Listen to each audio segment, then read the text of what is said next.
ಇದೇ ತಿಂಗಳ ಜೂಲೈ 5ನೇ ತಾರೀಕು ನಡೆದಂತಹ ಮಣ್ಣೆತ್ತಿನ ಅಮಾವಾಸ್ಯೆಯ ಪ್ರಯುಕ್ತ ನಟ ಧ್ರುವ ಸರ್ಜಾ ಅವರು ಹಾಗೆ ಖ್ಯಾತ ನಿರ್ಮಾಪಕರಾದ KP ಶ್ರೀಕಾಂತ್ ಅವರು ಹಾಗೆ ಇದೇ ಸಮಯದಲ್ಲಿ ಮಾರ್ಟಿನ್ ಚಿತ್ರತಂಡದ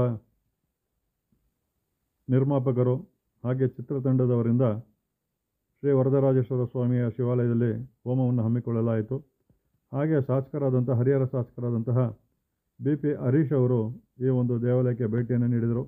ಹಾಗೆ ಕನ್ನಡ ಚಿತ್ರರಂಗದಲ್ಲಿ ಖ್ಯಾತನಾಮರಾದಂತಹ ಸೂರಪ್ಪ ಬಾಬು ಹಾಗೆ ನಾಗಣ್ಣನ್ ಅವರು ಈ ಒಂದು ಕಾರ್ಯಕ್ರಮದಲ್ಲಿ ಭೇಟಿಯನ್ನು ನೀಡಿದ್ದಾರೆ. ವರದರಾಜೇಶ್ವರ ಸ್ವಾಮಿ